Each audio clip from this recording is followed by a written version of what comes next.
Konkazu chat, hello, hello. Welcome in. Hope you're having a wonderful Sunday night or Monday morning, wherever you may be. I'm here after another 2 months to do some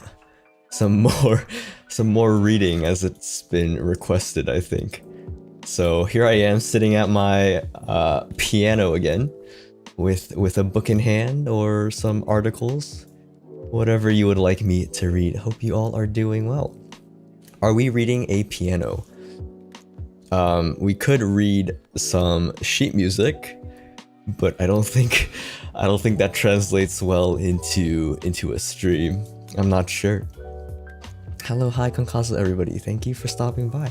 IJN, Michael Don't, Flaming, Fancy Man, Choco Milk, Zabalisk, Cloudy, Persephone, Kaori, Jean, Nichi, Decaf, Zara, Noxtech, Caramel, Bubble Tea Sky, and Uncle Red. Hello. Read the music calls. I actually don't have sheet music in front of me right now, but that's not to say I can't. Reading sheet music, so a secret karaoke. You know, I never took choir, but I do suppose that is also sheet music or for singing. But no, I don't know when my next karaoke stream will be. We'll think about it. I'm not sure. How long was my last one? A month ago? Or maybe no, it was like a month ago, I think. It's been a while. But yes, I have once again asked you guys for suggestions on what to read. If you have anything you want me to read, I will be happy to do so.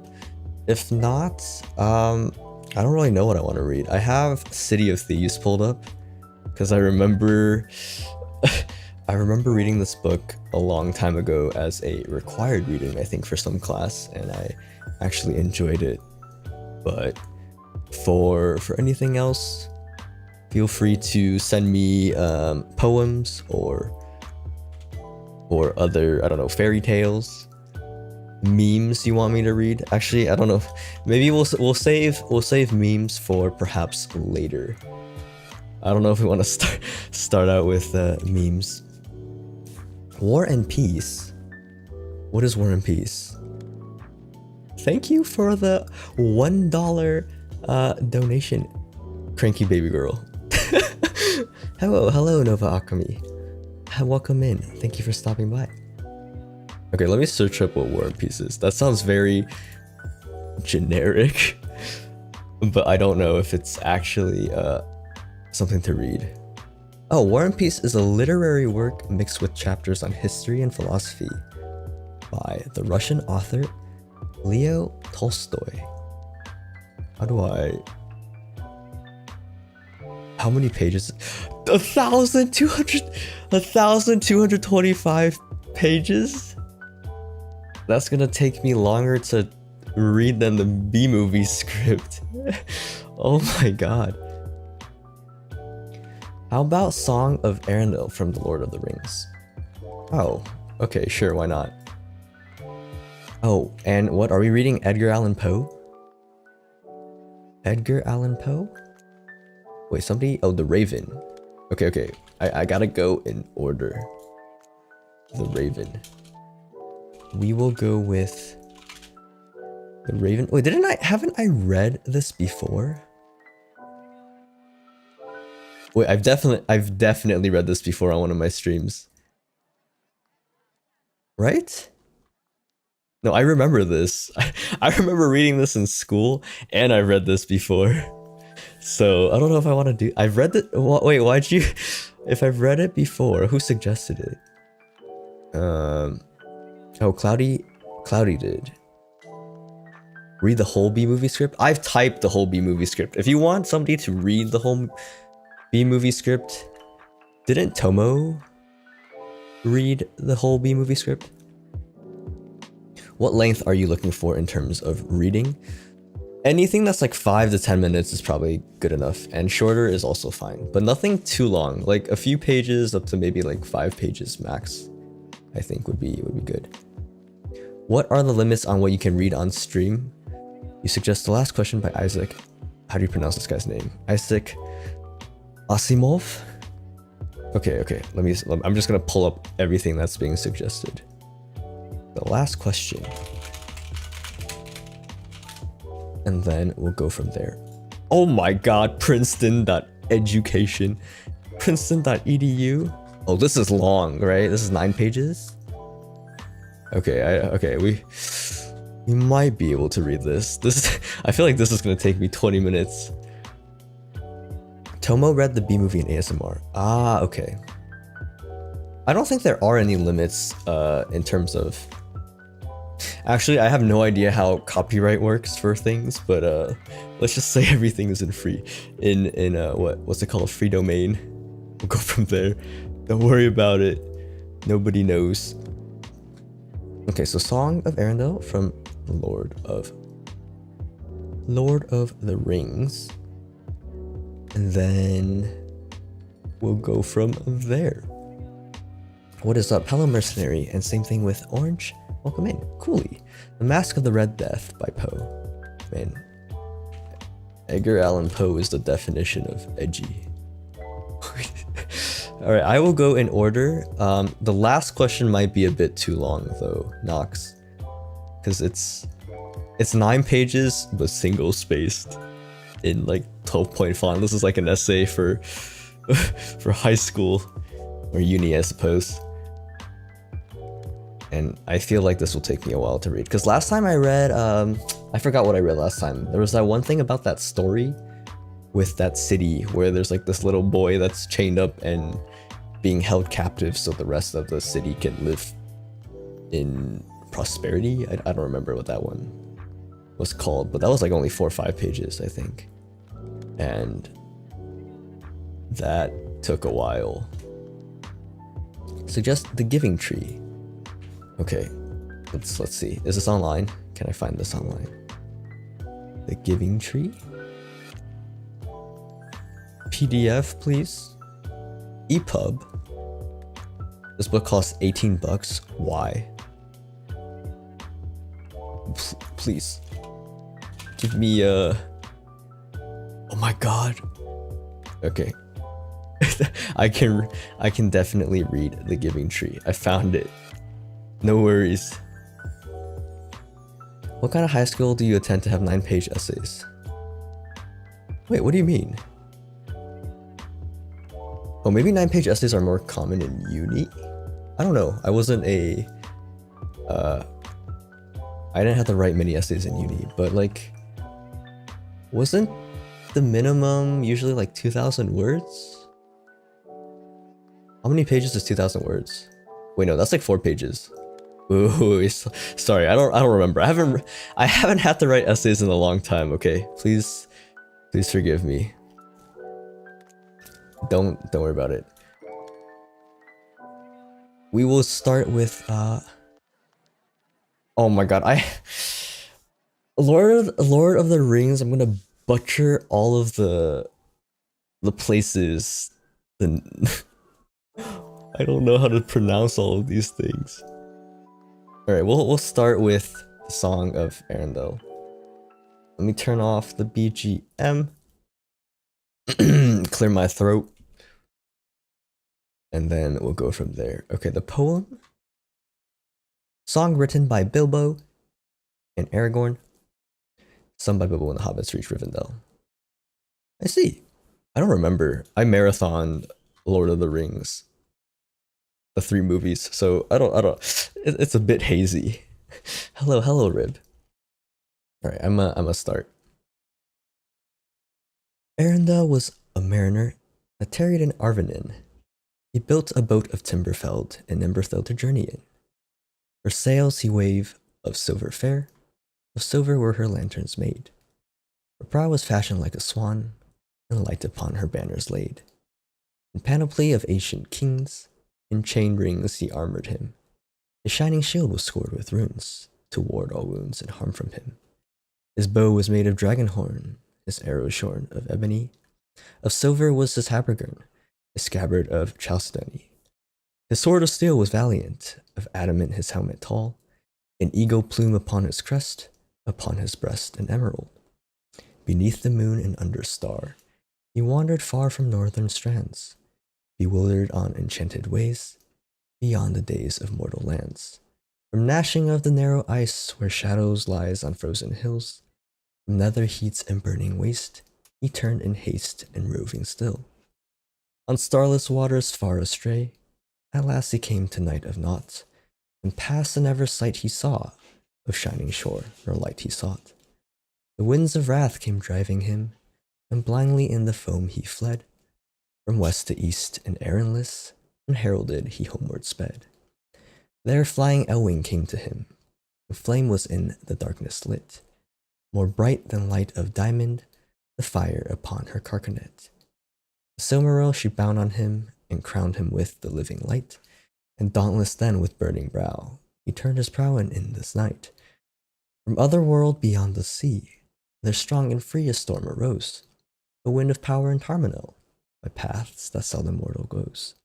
His boat it bore with biting breath, as might of death across the grey, and long forsaken seas distressed, from east to west he passed away.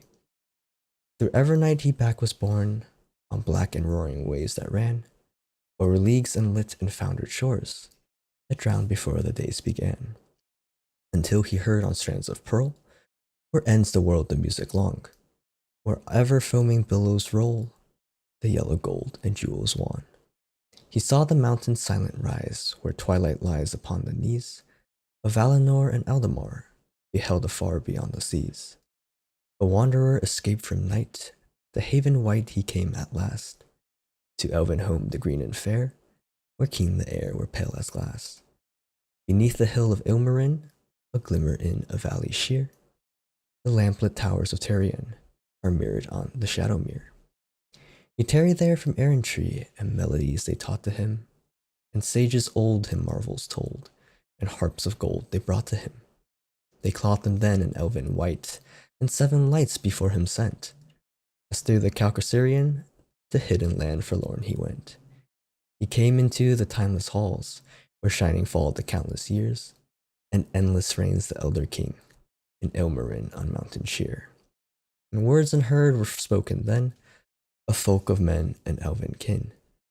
Beyond the world where visions showed, forbid to those that dwell therein. A ship the new they built for him, of mithril and of elven glass, with shining prow no shaven oar, her sail she bore on silver mast. A Silmaril as lantern light, and banner bright with living flame, to gleam thereon by Elbereth, herself was set who thither came. And wings immortal made for him, and laid on him undying doom, to sail the shoreless skies and come behind the sun and light of moon.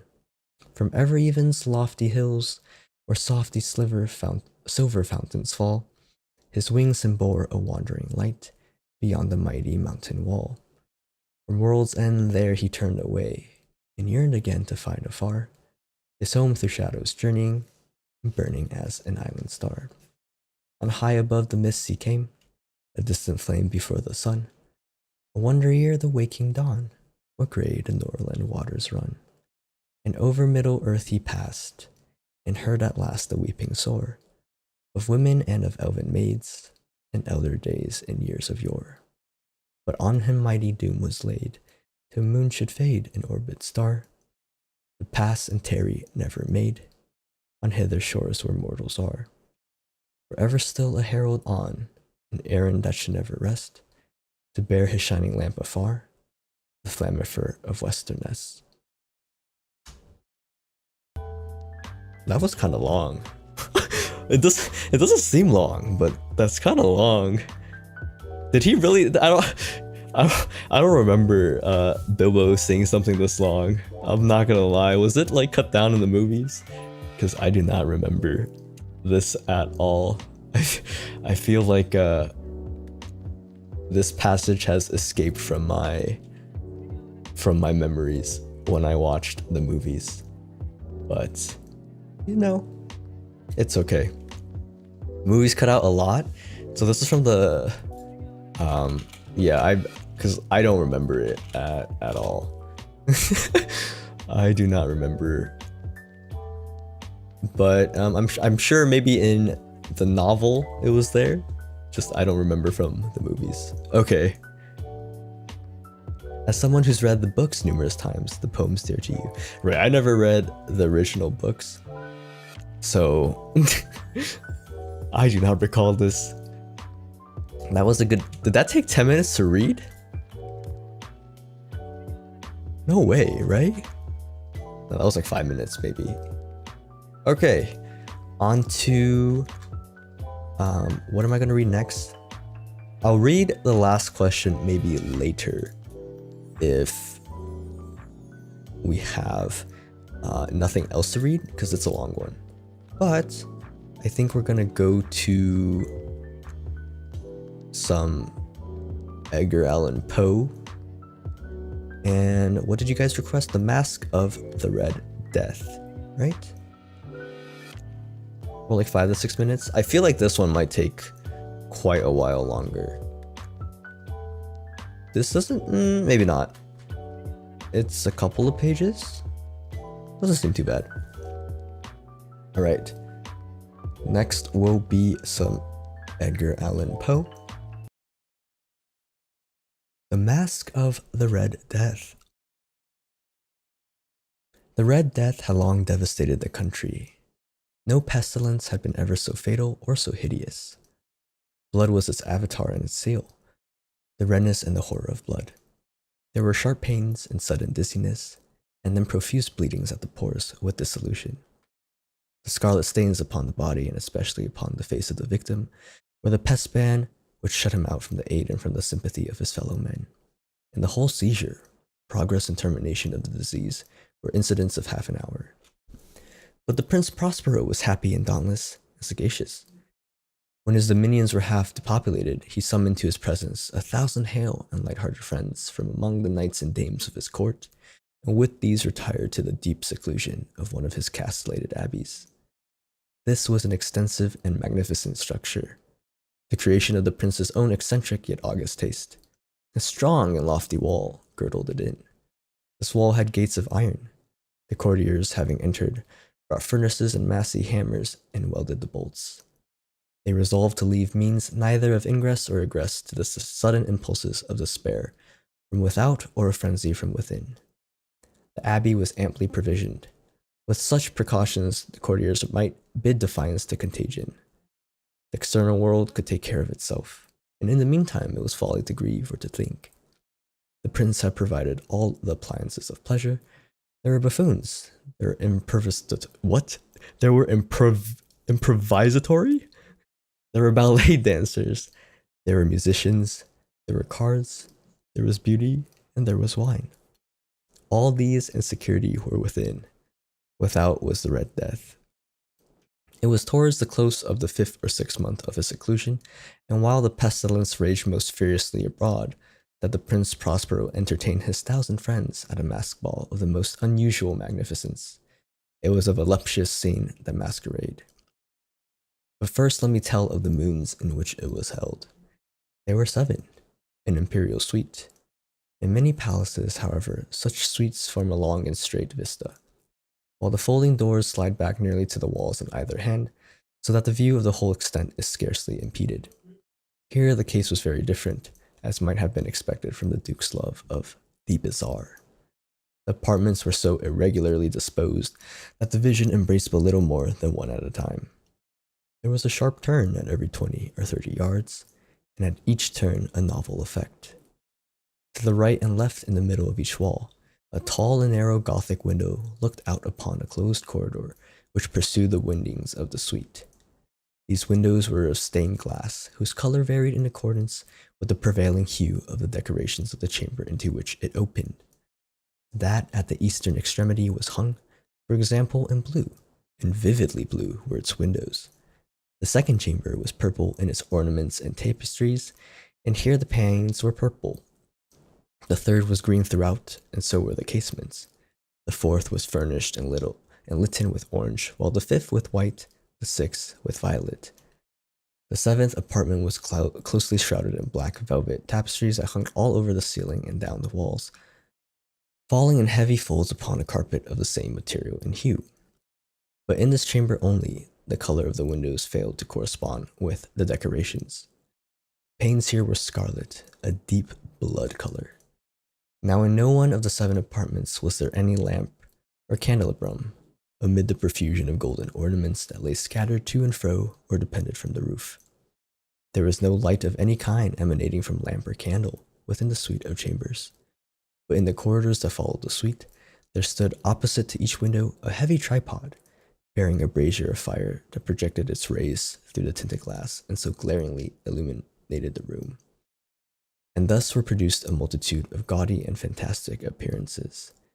But in the western or black chamber, the effect of the firelight that streamed upon the dark hangings through the blood-tinted panes was ghastly in the extreme, and produced so wild a look upon the countenances of those who entered that there were few of the company bold enough to set foot within its presence at all.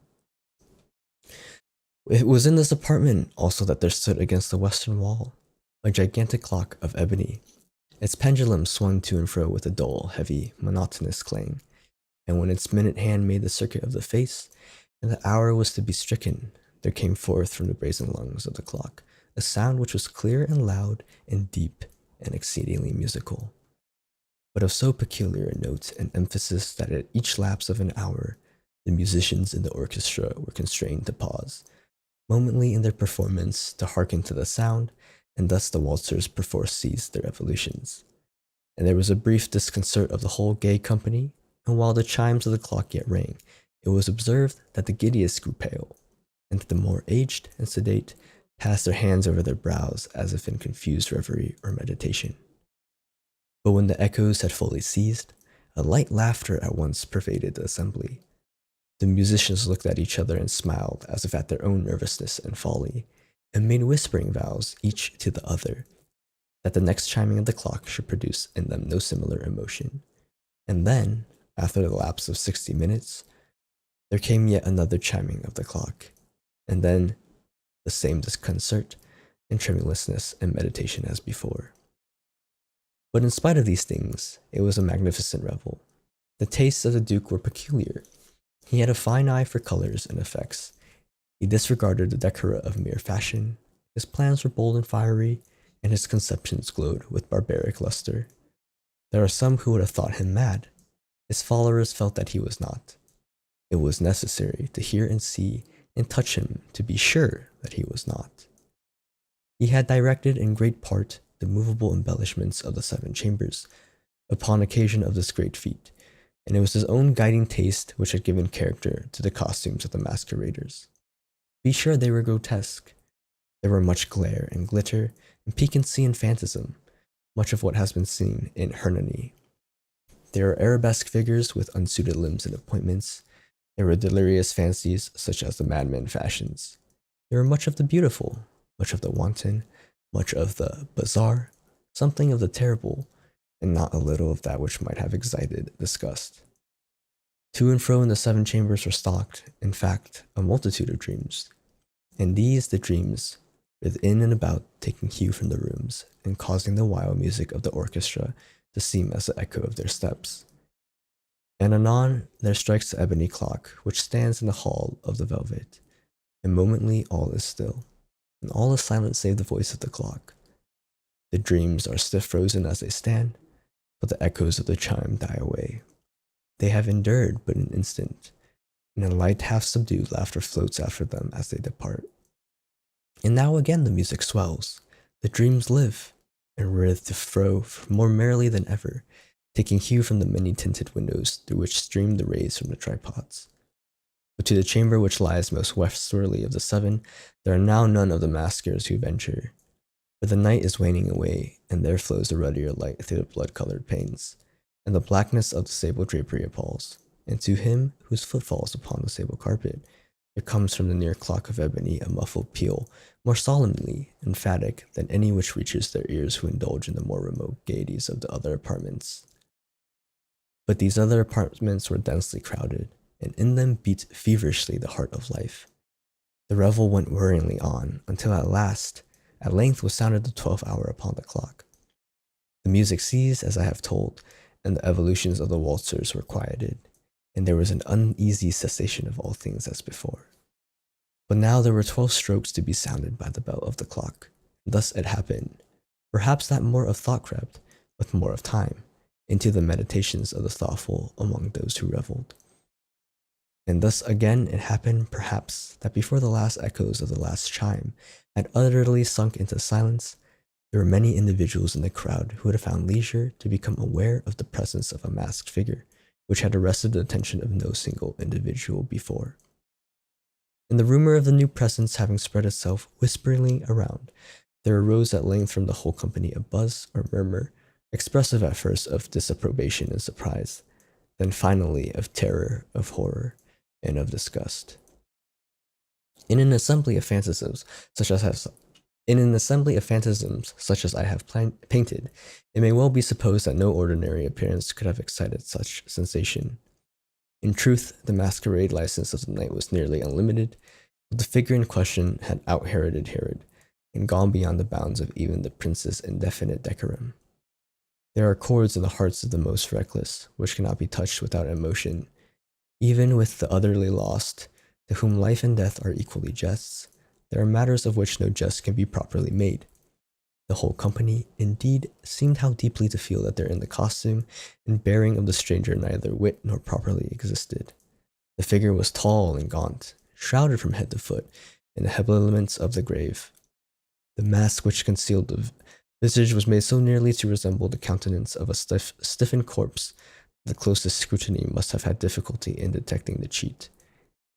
And yet all this might have been endured if not approved by the mad revelers around. The mummer had gone so far as to assume the type of the Red Death. His vesture was dabbled in blood, and his broad brow, with all the features of the face, was besprinkled with the scarlet horror. When the eyes of the Prince Prospero fell upon the spectral image, which with a slow and solemn movement, as if more fully to sustain its role, stalked to and fro among the waltzers, he was seen to be convulsed, in the first moment, with a strong shudder either of terror or distaste, but in the next, his brow reddened with rage.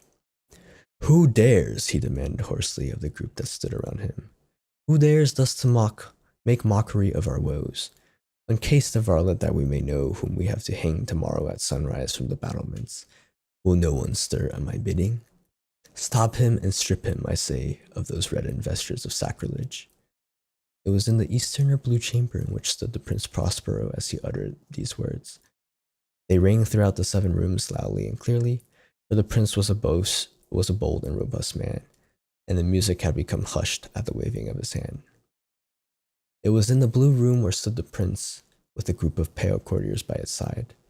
At first, as he spoke, there was a slight rushing movement of this group in the direction of the intruder, who at the moment was also near at hand, and now with deliberate and stately step made closer approach to the speaker.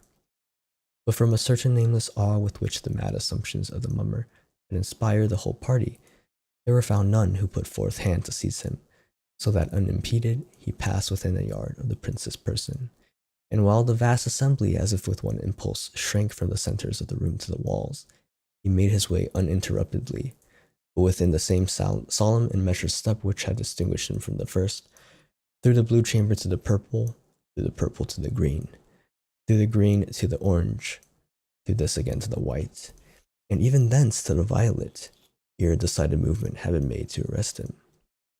It was then, however, that the Prince Prospero, maddening with rage and the shame of his own momentary cowardice, rushed hurriedly through the 6 chambers, while none followed him on account of a deadly terror that had seized upon all. He bore aloft a drawn dagger, and had approached in rapid impetuosity to within 3 or 4 feet of the retreating figure, when the latter, having attained the extremity of the velvet apartment, turned suddenly round and confronted his pursuer. There was a sharp cry, and the dagger dropped gleaming upon the sable carpet, upon which instantly afterwards fell prostrate in death the Prince Prospero.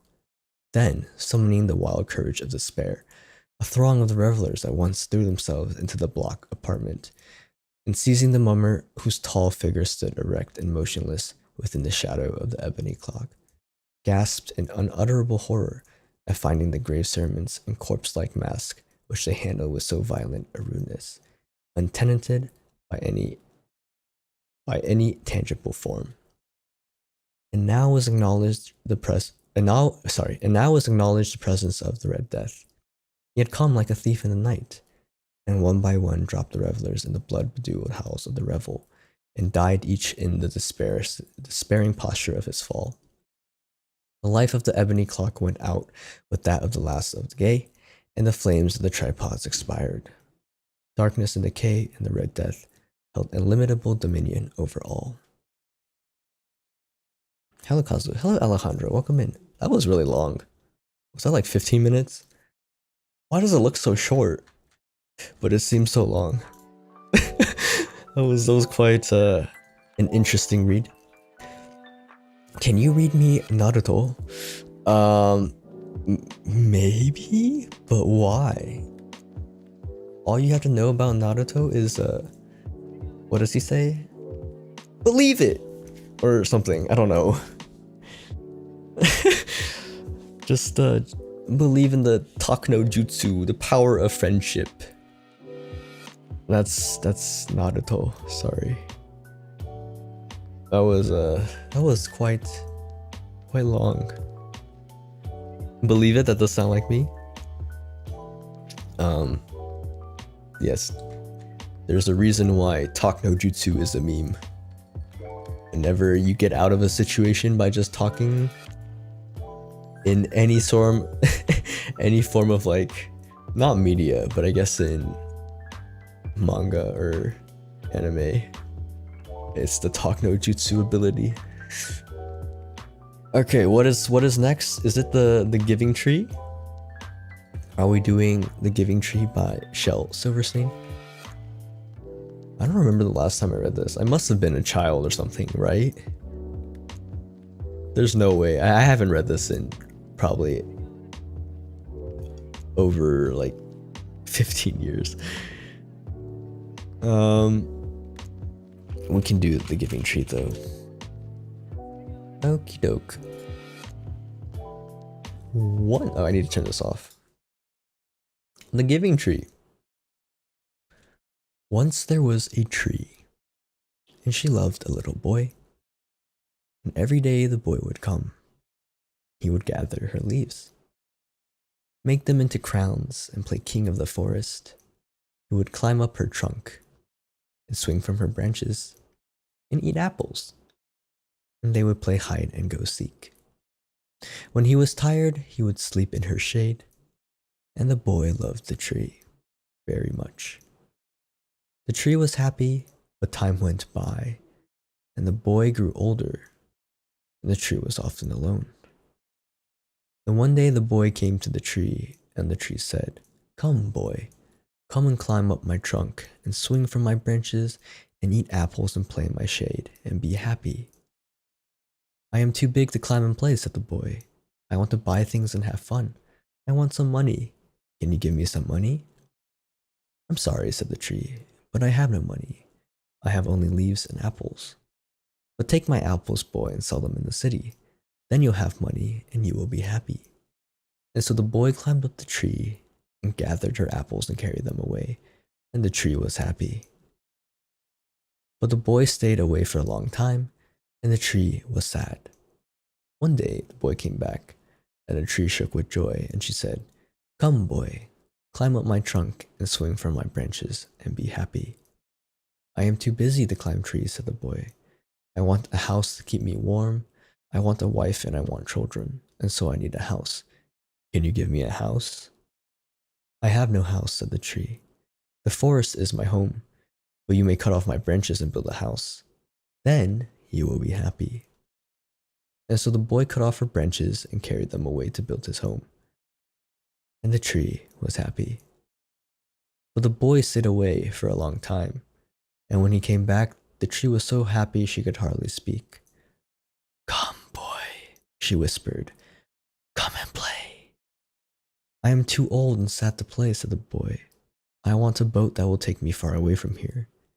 Can you give me a boat?" "Cut down my trunk and make a boat," said the tree. "Then you can sail away and be happy." And so the boy cut down her trunk, made a boat, and sailed away. And the tree was happy, but not really. After a long time, the boy came back again. "I am sorry, boy," said the tree, "but I have nothing left to give you. My apples are gone, My teeth are too weak for the apples, said the boy. My branches are gone, said the tree. You cannot swing on them. I am too old to swing on branches, said the boy. My trunk is gone, said the tree. You cannot climb. I am too tired to climb, said the boy. I am sorry, sighed the tree. I wish that I could give you something, but I have nothing left. I am just an old stump. I am sorry. I don't need very much now, said the boy. Just a quiet place to sit and rest. I am very tired. Well, said the tree, straightening herself up as much as she could. An old stump is good for sitting and resting. Come, boy, sit down. Sit down and rest. And the boy did, and the tree was happy. Wow. I don't know why I'm laughing. I haven't read. Yeah, I definitely do not remember reading this. Oh my god. Thank you for the clip. You're going to leave now working on schoolwork. Have a good one, Cloudy. Thank you for stopping by as always. Were you the one that requested the giving tree? I don't remember. No, you requested the raven, right? That tree was a real one. That tree was a simp. I'm just kidding, sorry. Trees simping for a human boy. What can you say? Oh, you did? That one made you kind of sad? I mean, he just took the entire tree. Pretty much. He chopped her down. How could you chop down? How can you chop down your tree? That's so sad. Do you recommend? How do I pronounce this? Felidae? Wait. Wait, cats? Is this cats? What is this? Book. Book? Oh, it's a book. It's a crime novel? Is there a PDF version online that I can do? Oh, maybe there is. Holy crap. What is it like reading at the piano? Quite relaxing, honestly. You've got that nice sturdy piano chair with no backing, but no worries, because I had to save sheet music beneath my butt in the chair. Hello, hello. Welcome in, everyone. Thank you for stopping by. Anything else that was requested? Or should I just go with the last question? Not sure if we have any other requests. Unless you guys want to go to like memes. Actually, how long have I been reading? It's only been like 40 minutes. So maybe save memes for a bit later. We'll see about that.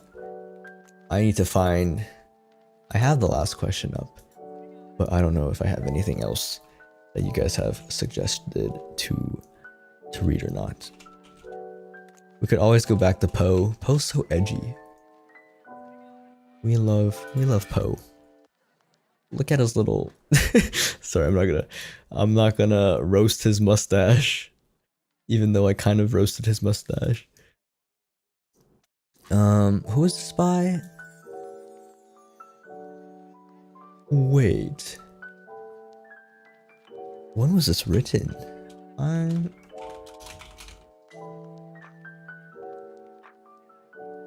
Oh my god, he's a prophet. Okay. Nox, maybe we will read this. I think this might this might take like half an hour to read at the pace at which I'm reading. But we'll go with the last question then. Alright, this is by far my favorite story of all those I've ever written. After all, I undertook to tell several trillion years of human history in the space of a short story, and I leave it to you as to how well I succeeded. I also undertook another risk, but I won't tell you what that was lest I spoil the story for you. It's a curious fact that innumerable readers have asked me, The author, except for the vague. Wait. Oh, of course, I never forget the story itself, especially the ending. The idea seems to drown out everything, and I'm satisfied that it should. Hmm. Alright. The last question was asked for the first time, half in jest, on May 21, 2061, at a time when humanity first stepped into the light. The question came about as a result of a $5 bet over highballs, and it happened this way. Alexander, Adele, and Bertram Lupov were two of the faithful attendants of Multivac. As well as any human beings could, they knew that what lay behind the cold, clicking, flashing faces, miles and miles of face of that giant computer, they had at least a vague notion of the general plan of relays and circuits that had long since grown past the point where any single human could possibly have a firm grasp of the whole. Multivac was self-adjusting and self-correcting. It had to be, for nothing human could adjust and correct itself quickly enough, or even adequately enough. So Adele and Lupov attended the monstrous giant only lightly and superficially, yet as well as any men could. They fed it data, adjusted questions to its needs, and translated the answers that were issued. Certainly they, and all others like them, were fully entitled to share in the glory that was Multivac's. For decades, Multivac had helped design the ships and plot the trajectories that enabled man to reach the moon, Mars, and Venus. But past that, Earth's poor resources could not support the ships. Too much energy was needed for the long trips. Earth exploited its coal and uranium with increasing efficiency, but there was only so much of both. But slowly, Multivac learned enough to answer deeper questions more fundamentally, and on May 14th, 2061, what had been theory became fact. The energy of the sun was stored, converted, and utilized directly on a planet-wide scale. All Earth turned off its burning coal, its fissioning uranium, and flipped a switch that connected all of it to a small station, 1 mile in diameter, circling the Earth at half the distance to the moon. All Earth ran by invisible beams of sun power. 7 days had not sufficed to them the glory of it, and Adele and Lupov finally managed to escape from the public functions, and to meet in quiet where no one would think of looking for them. In the deserted underground chambers where portions of the mighty buried body of Multivac showed. Unattended, idling, sorting data with contented lazy clickings, Multivac too had earned its vacation, and the boys appreciated that. They had no intention, originally, of disturbing it. They had brought a whole bottle with them, and their only concern at the moment was to relax in the company of each other and the bottle. It's amazing when you think of it, said Adele. His broad face had lines of weariness in it, and he stirred his drink slowly with a glass rod, watching the cubes of ice slur clumsily about. All the energy we can possibly ever use for free. Enough energy if we wanted to draw on it, to melt all Earth into a big drop of impure liquid iron, and still never miss the energy so used. All the energy we could ever use, forever and forever and forever.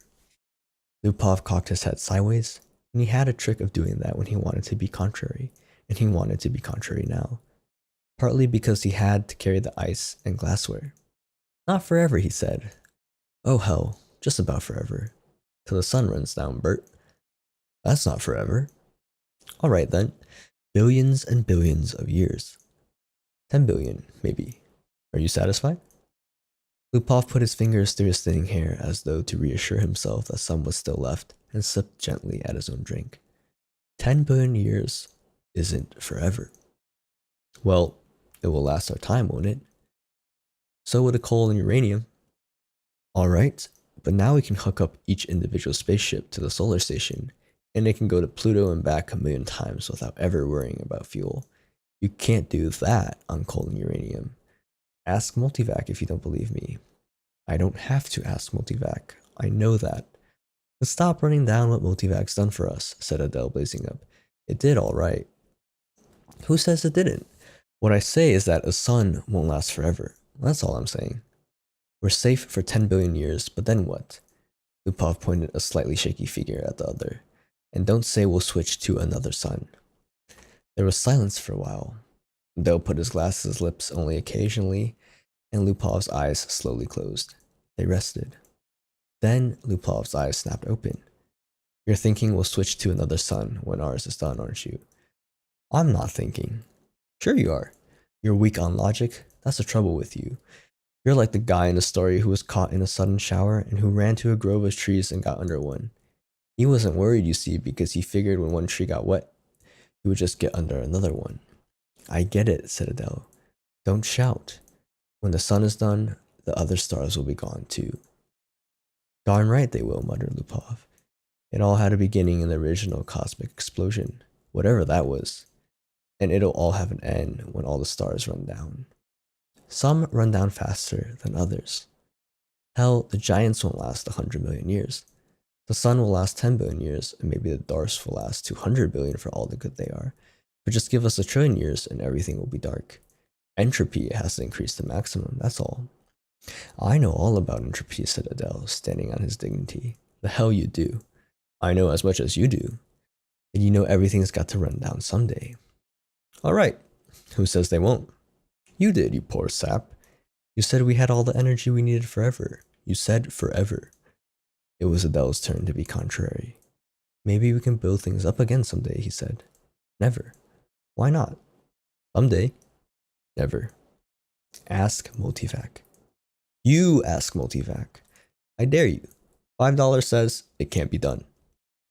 Adele was just drunk enough to try, just sober enough to be able to phrase the necessary symbols and operations into a question which, in words, might have corresponded to this. Will mankind one day, without the net expenditure of energy, be able to restore the sun to its full youthfulness even after it had died of old age? Or maybe it could be put more simply like this. How can the net amount of entropy of the universe be massively decreased? Multivac fell dead and silent. The slow flashing of lights ceased, the distant sounds of clicking relays ended. Then, just as the frightened technicians felt they could hold their breath no longer, there was a sudden springing to life of the teletype that attached to that portion of Multivac. 5 words were printed. Insufficient data for meaningful answer. No bet, whispered Lupov. They left hurriedly. By next morning, the two, plagued with throbbing head and cottony mouth, had forgotten the incident.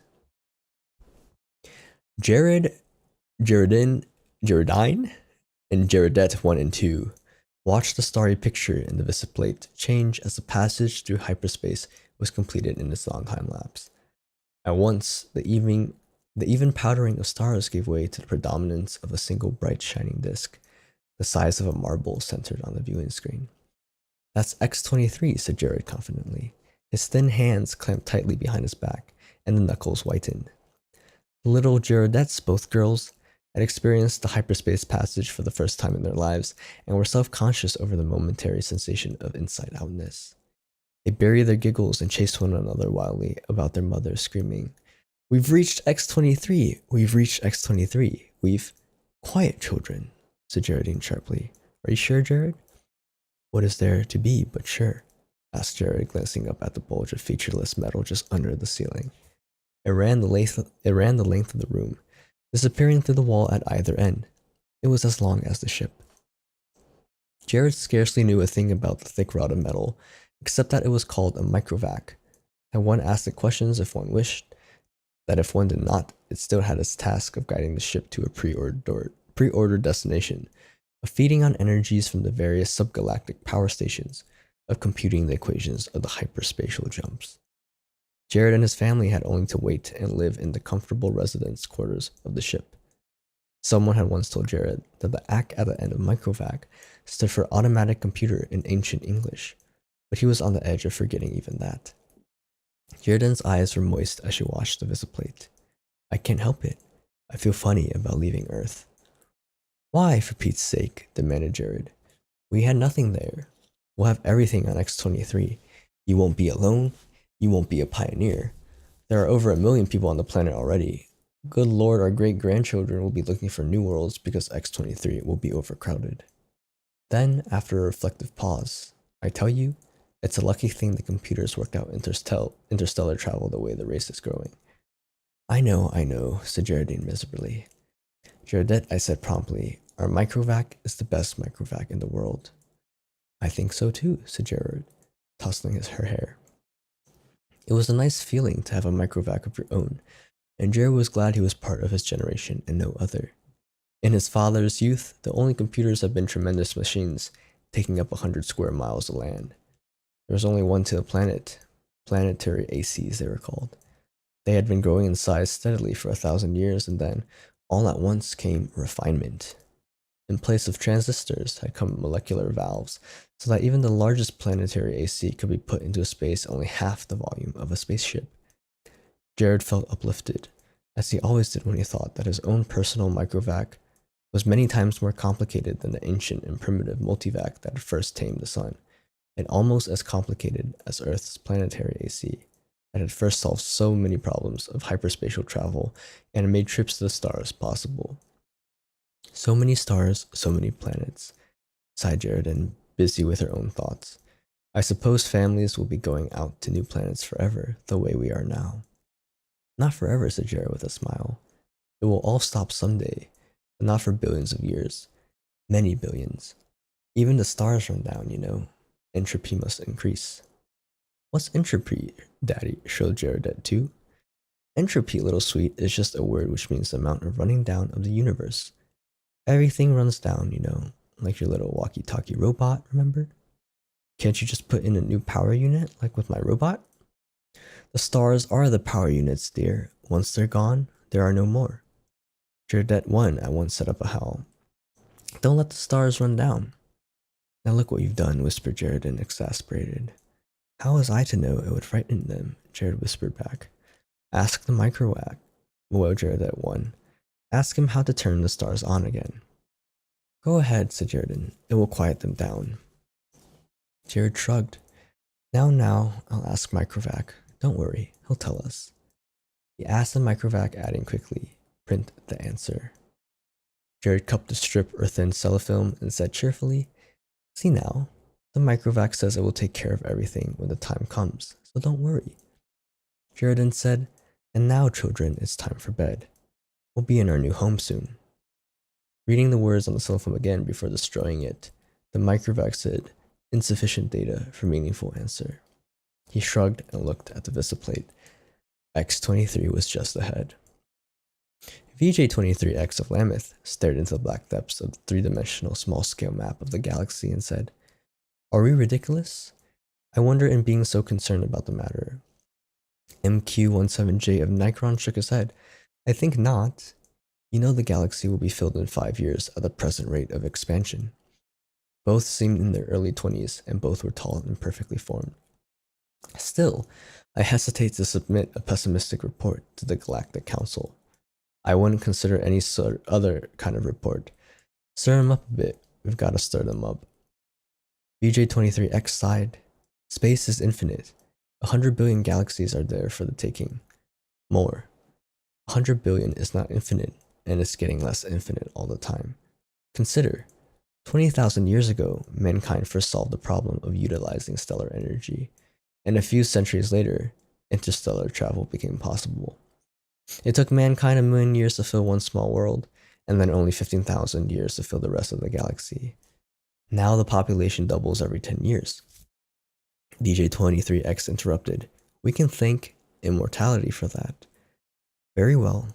Immortality exists, and we have to take it into account. I admit it has its seamy side, this immortality. The galactic AC has solved many problems for us, but in solving the problem of preventing old age and death, it has undone all its other solutions. Yet you wouldn't want to abandon life, I suppose. Not at all, snapped MQ-17J, softening it at once to, not yet. I'm by no means old enough. How old are you? 223. And you? I'm still under 200.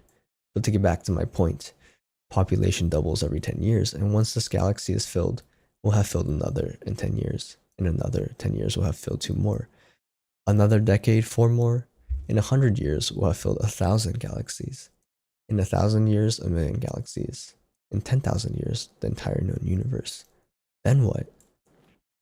As a side issue, there's a problem of transportation, VJ-23X said. I wonder how many sun power units it will take to move galaxies of individuals from one galaxy to the next. A very good point. Already, mankind consumes 2 sun power units per year, and most of it is wasted. After all, our own galaxy alone pours out 1,000 sun power units a year, and we only use 2 of those. Granted, but even with 100% efficiency, we only stave off the end. Our energy requirements are going up in a geometric progression even faster than our population. We'll run out of energy even sooner than we run out of galaxies. A good point. A very good point. We'll just have to build new stars out of interstellar gas. Or out of dissipated heat? Asked MQ-17J sarcastically. There may be some way to reverse entropy. We ought to ask the galactic AC. VJ23X was not really serious, but MQ-17J pulled out his AC contact from his pocket and placed it on the table before him. I have half a mind to. It's something the human race will have to face someday. He stared somberly at his small AC contact. It was only 2 inches cubed and nothing in itself, but it was connected through hyperspace with the great galactic AC that served all of mankind. Hyperspace considered, it was an integral part of the galactic AC. MQ-17J paused to wonder if someday in his immortal life he would get to see the galactic AC. It was on a little world of its own, a spider webbing of force beams holding the matter within, which surges of submissions took the place of the old clumsy molecular valves. Yet despite its sub-etheric workings, the galactic AC was known to be a full 1,000 feet across. MQ-17J asked suddenly of his AC contact, "Can entropy ever be reversed?" BJ23X looked startled and said at once, "Oh, say, I didn't really mean to have you ask that. Why not?"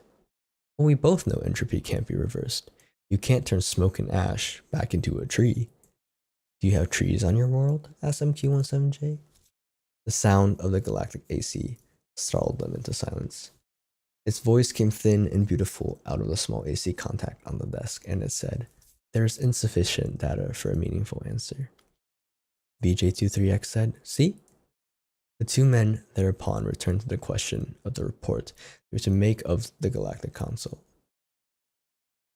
Z Prime's mind spanned the new galaxy with a faint interest in the countless twists of stars that powdered it. He had never seen this one before. Would he ever seen them all? So many of them, each with its load of humanity.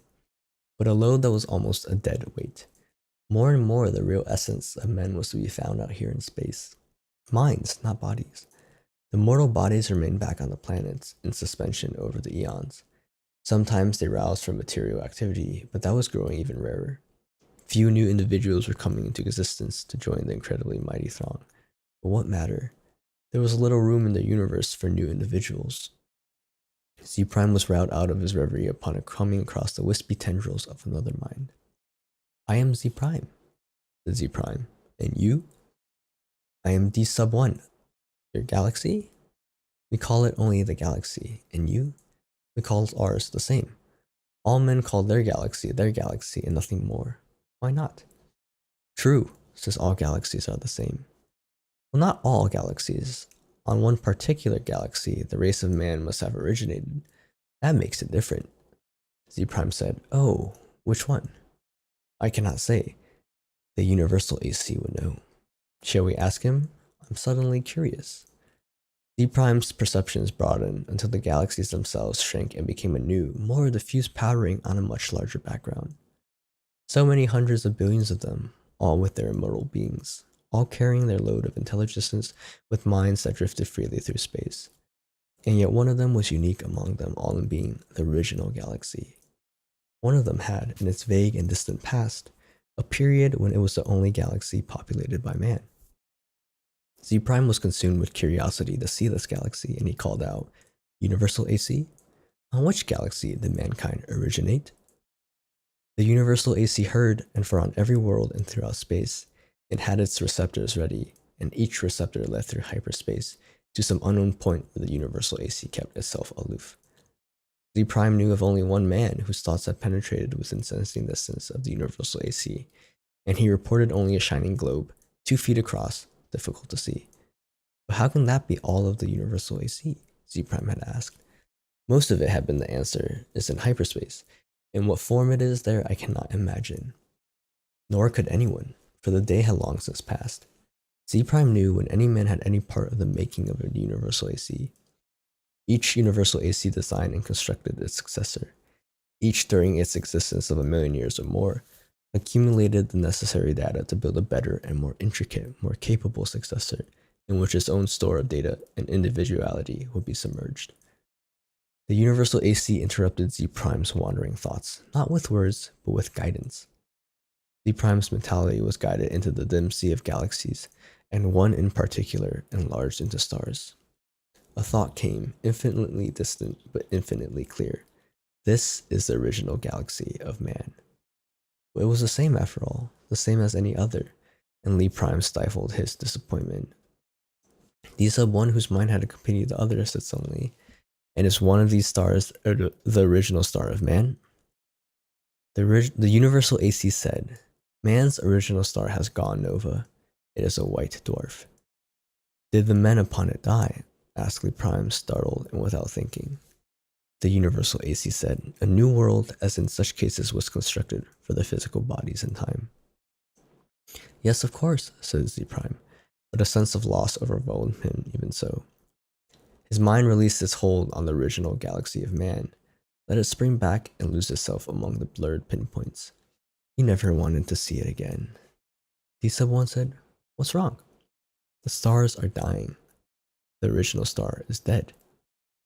Well, they must all die. Why not? But when all energy is gone, our bodies will finally die, and you and I with them. It will take billions of years. I do not wish it to happen even after billions of years. Universal AC, how may stars be kept from dying? D sub 1 said in amusement, you're asking how entropy might be reversed in direction. And the universal AC answered, there is as yet insufficient data for a meaningful answer. Z Prime's thoughts fled back to his own galaxy. He gave no further thought to D sub 1, whose body might be waiting on a galaxy a trillion light years away or on a star next to Z Prime's own. It didn't really matter. Unhappily, Z Prime began collecting interstellar hydrogen, out of which to build a small star of his own. If the stars must someday die, at least some could yet be built. Man considered with himself, for in a way, man mentally was one. He consisted of a trillion ageless bodies, each in its place, each resting quiet and incorruptible, each cared for by perfect automatons, equally incorruptible, while the minds of all the bodies freely melted one into the other, indistinguishable. Man said, the universe is dying. He looked at dimming galaxies. The giant stars, spendthrifts, were gone long ago, back in the mist of the dim far past. Almost all stars were white dwarfs, fading to the end. New stars have been built of the dust between the stars, some by natural processes, some by man himself, and those were going too. White dwarfs might yet be crashed together, and of the mighty forces so released, new stars built, but only one star for every 1,000 white dwarfs destroyed, and those would come to an end as well. Man said, carefully husbanded, as directed by the cosmic AC, the energy that is even yet left in all the universe will last for billions of years. But even so, said man, eventually it will all come to an end. However it may be husbanded, however stretched out, the energy once expanded is gone and cannot be restored. Entropy must increase forever to the maximum. Can entropy not be reversed? Let us ask the cosmic AC. The cosmic AC surrounded them, but not in space. Not a fragment of it was in space. It was in hyperspace and made of something that was neither matter nor energy. The question of its size and nature no longer had meaning in any terms that man could comprehend. Cosmic AC, said man, how may entropy be reversed? The cosmic AC said, there is as yet insufficient data for a meaningful answer. Man said, collect additional data. The cosmic AC said, I will do so. I have been doing so for 100 billion years. My predecessors and I have been asked this question many times. All the data I have remains insufficient. Will there come a time, said man, when data will be sufficient, or is the problem insoluble in all conceivable circumstances? The cosmic AC said, no problem is insoluble in all conceivable circumstances. Man said, then when will you have enough data to answer this question? Cosmic AC replied, there is as yet insufficient data for a meaningful answer. Will you keep working on it? Asked Man. I will, the cosmic AC said. We shall wait, Man replied. The stars and galaxies died and snuffed out, and space grew black after 10 trillion years of running down. One by one, Man fused with AC, each physical body losing its mental identity in a manner that was somehow not a loss, but a gain. Man's last mind paused before fusion, looking over a space that included nothing but the dregs of one last dark star, and nothing besides but incredibly thin matter, agitated randomly by the tag ends of heat wearing out, asymptotically to the absolute zero. Man said, AC, is this the end? Can this chaos not be reversed into the universe once more? Can that not be done? The reply was, there is as yet insufficient data for a meaningful answer. Man's last mind fused and only AC existed, and that in hyperspace. Matter and energy had ended, and with it space and time.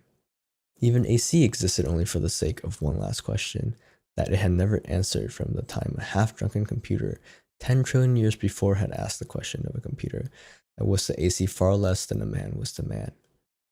All other questions had been answered, and until this last question was answered also, AC might not release its consciousness. All collected data had come to a final end, and nothing was left to be collected. But all collected data had yet to be completely correlated and put together in all possible relationships. A timeless interval was spent in doing that, and it came to pass that AC learned how to reverse the direction of entropy. But now there was no man to whom AC might give the answer of the last question. No matter. The answer, by demonstration, would take care of that too. For another timeless interval, AC thought how best to do this. Carefully, AC organized the program. The consciousness of AC encompassed all of what had once been a universe and brooded over what was now chaos. Step by step, it must be done. And AC said, let there be light. And there was light. Okay, that was was that half an hour? That was quite long. That was quite a long... There's 8 time skips in this story. What happened? Wait, how many time skips? 2, 3, 4, 5, 6. Okay, 7. Wow, that was a long one. Quite interesting though, if you think about it. I feel like we're too potato to... This sounds very sci-fi, yeah. Very sci-fi-ish. But considering this was written a long time ago, it's quite impressive, I think. I don't remember when it was written, but 1956, yeah, that's quite insane. To consider what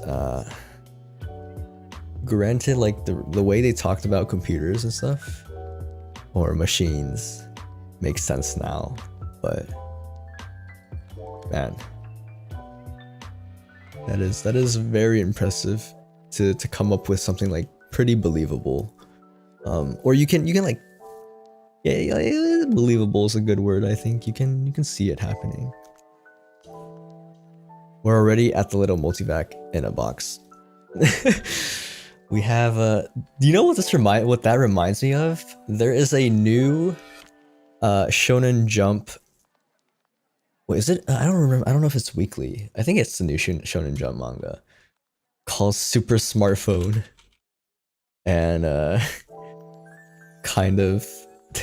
just kind of thought of that when I was reading that portion, where you just ask something and it would know, regardless, but kind of improbable, well,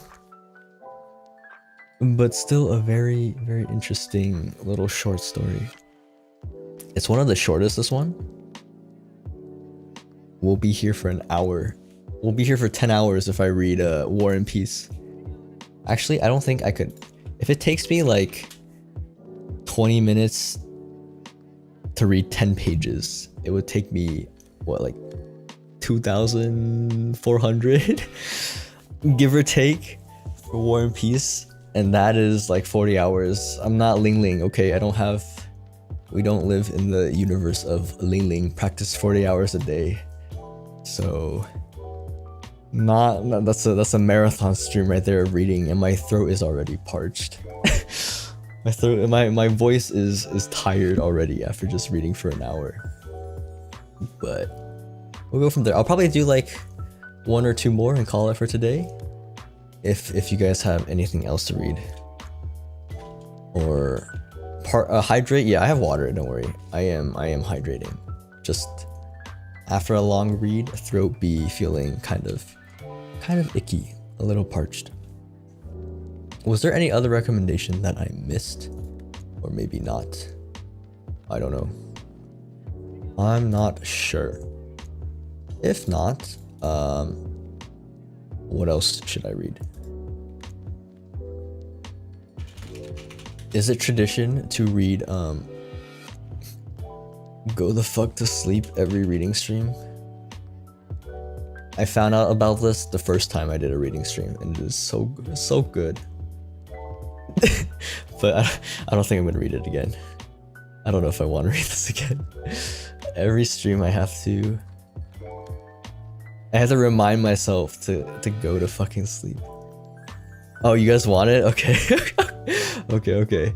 We'll do it with lo-fi beats to sleep to study to. I'll keep my BGM on then, because it's fine. Oh, first page of Felly Day. Okay. Is there a PDF version of this? Or can I find this online? Hello. Novel PDF. Oh, yes, maybe. Preview? That's page 1. Oh my god. Yo, I can read wait, I can't read this. This is in English. Oh shit, I think this is original version. English translation, please. Is this in English? No, this is not it either. Help. Wait, this is in German. I can't find an English version. Dancy, help. Do you have... Can you copy and paste the first page for me? I can't find the novel online.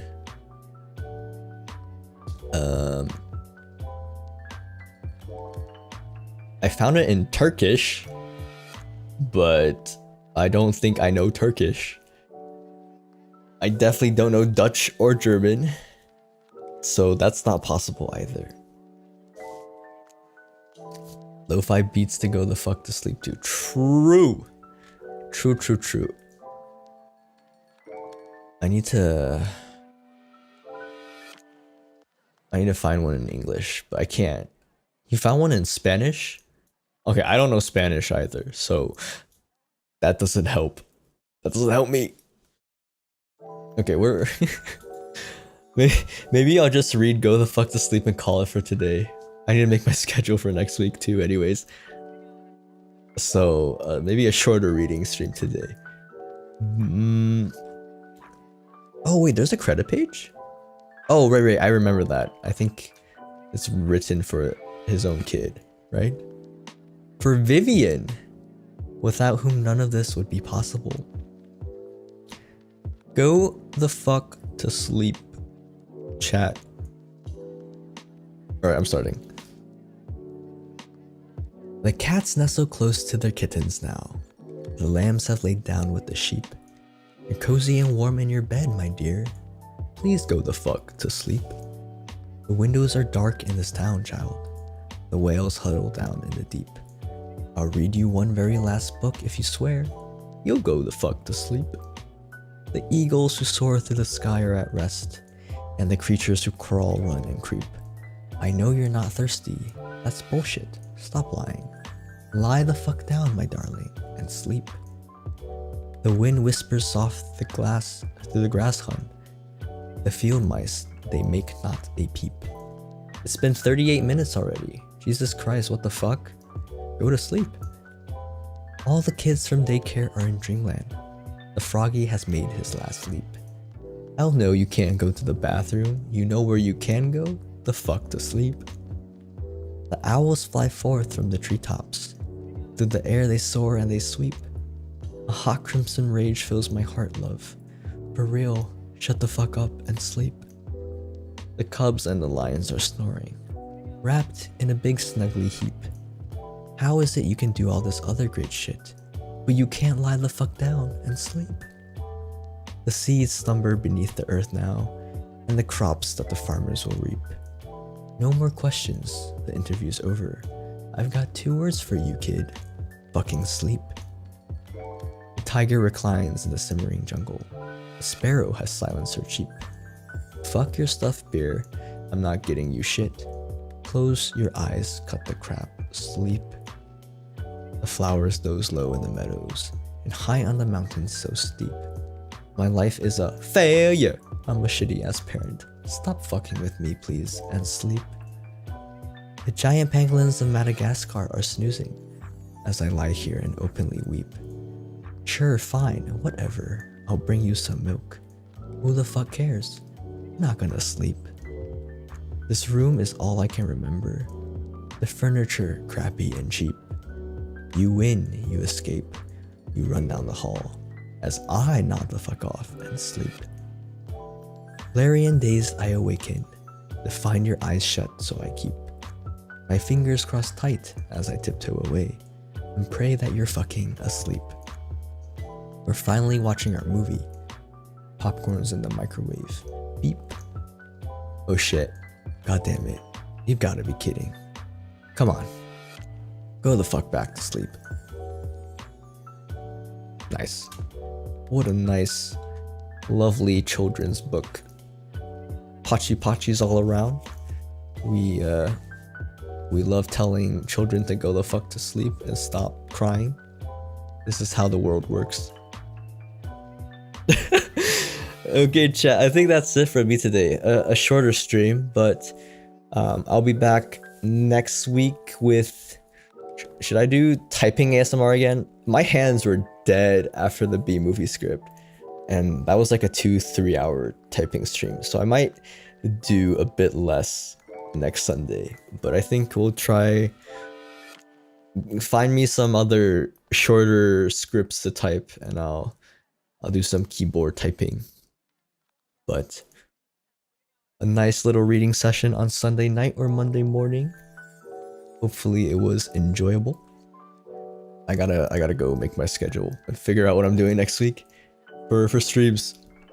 Anyways, the Bible. Okay, I'm gonna pass for typing out the Bible. That's a long one. But yes, Osuba game audio clicking circle stream with no audio. We love to see it. Anyways, Otsukazu. Have a great rest of your evening or morning. I will see you next time, chat.